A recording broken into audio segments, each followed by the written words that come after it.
Hi, this is eBodyNX from the Candid Frame, and welcome to our YouTube channel. I wanted to take the time to go over three images here for the ways that each of these photographers owns the frame. In a previous video, I talked about the importance of owning the frame, not only focusing on the subject, but also being aware of everything else that's happening within the context of that rectangular frame in which we're basing our composition. And I think that these photographers do it really, really well, and the results are really interesting images. And I wanted to sort of reinforce that idea of owning the frame and being really careful about what you choose to include or exclude from the photograph. Now, here's a shot by Jeff Valancourt, and he's using a Fuji X-T1. The shutter speed was 1/400th of a second at f10, ISO 200. And this is a shot that's very similar to a lot of the pictures that we see submitted to the Flickr pool. With street photography, one of the common motifs is people walking down the street. And there can be a real sameness to a lot of the images, if not outright cliche, that we see over and over and over again. And sometimes I think that there are a couple of things that can make those images stand out. One, first and foremost, it's the lighting, which in this case, the dramatic contrast between light and dark is a key component. Secondly, it's the gesture, often the position of the body, the hands, the whole body language of the subject that's walking down the street is important. And then there's also an issue of just contrast, not just in terms of black and white, but something serving as a counterpoint to this image. And I think that we see that here in this chair that's barely illuminated on the left-hand side of the frame. I think it serves as a great counterpoint to the subject that's walking into the frame from the right. And just the fact that this chair, which has this shape of a heart that's just barely noticeable within those shadows, really brings a nice balance to the shot. If that chair wasn't there, this shot would not work. It would just be this inky blackness, and the overall composition would not be particularly balanced. And I think it's really balanced very, very nicely here. Yeah, you have all this negative space in the middle that some people would complain is just a little bit too much. But I don't mind it that as much as some people, other people might, as photographers. I love the interplay between the two figures. This is one of those settings which I've often talked about where I would probably camp out and shoot for 20 minutes, 30 minutes, maybe even an hour, waiting for different subject matter to come into the frame.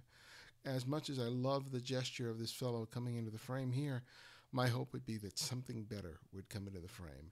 And what that something better is I don't know. Sometimes you have no idea what's going to be walking into the frame, but something in your gut just tells you that there's potential here. And if I wait it out, I might get something. And the biggest obstacle against that is our own impatience. And I've walked away from a scene thinking that, I'm just not going to get it. But other times when I've stuck around for 30, 40 minutes, even an hour, something has happened and magic happens. But you sometimes have to go with your gut instinct and just really trust that something is going to happen. Now for this next shot by Chris Leskovesic, this was shot, again, we don't have any XF information here, but this shot I think is just extraordinary for the way that Chris here uses the frame, how he carefully composes this shot so that nothing in this frame is something that doesn't seem like it should be there. I love the graphic nature of the trailers and the tent tops, the tire on the ground, these wires that are leading into one of the campers providing power. And yet all of a sudden we have this woman running barefoot in between all of this. And it's just remarkable. This is, I don't know which came first, whether he saw the woman and just made the shot, or whether, he saw this setting and just sort of waited. Whichever way it was, I have to commend Chris for being able to capture this image, because everything about it is perfect as you can imagine a street photograph to be. The placement of the subject there, the way her body is just splayed, the way her left arm and her right leg are so neatly defined by the ground.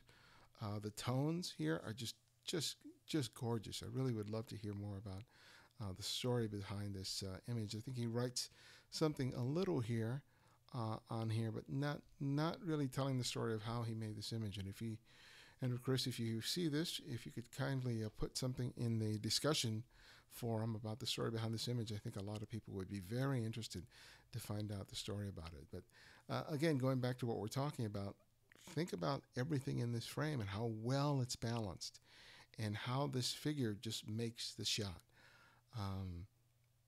This is one of those shots that I wish I had taken. I'm so jealous of this image.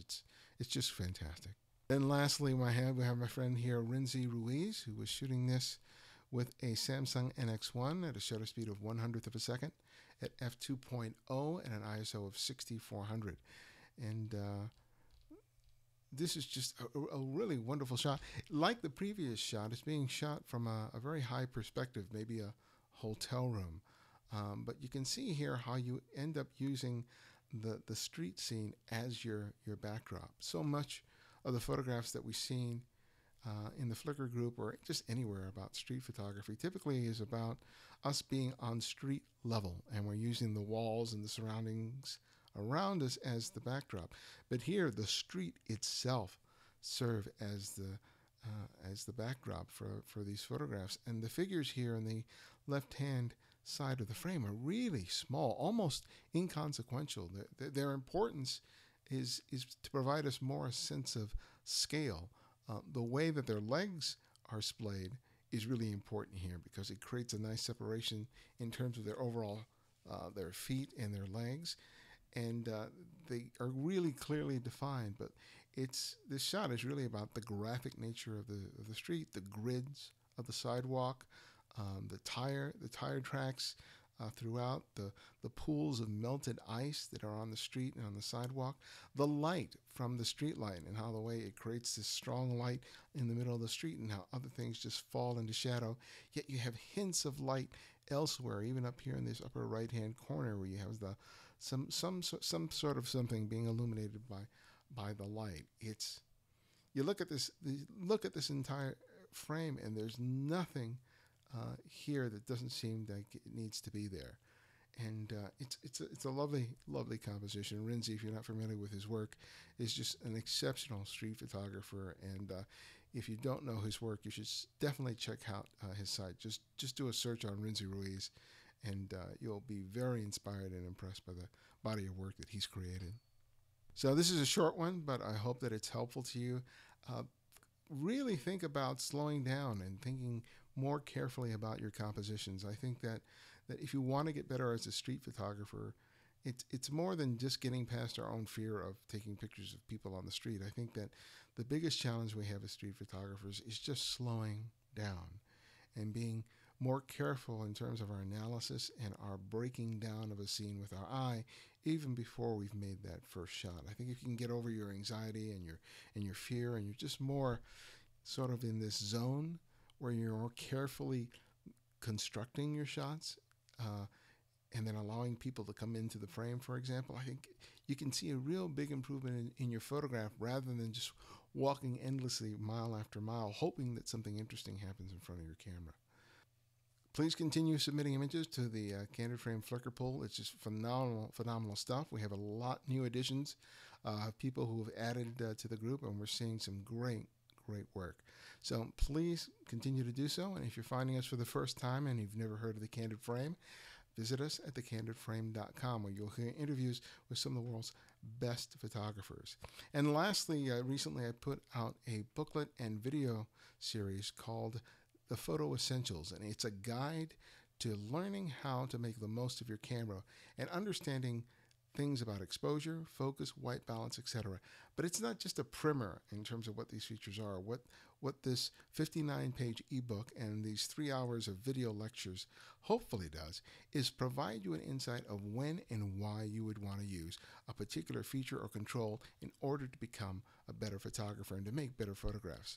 It's the when and why and how that's often missing from your instruction manual and from a lot of material that's out there.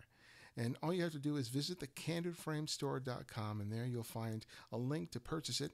And if you use the discount code TCF2015, you can purchase it all for just $59. So check it out. So thanks again for joining me, and I'll see you next time.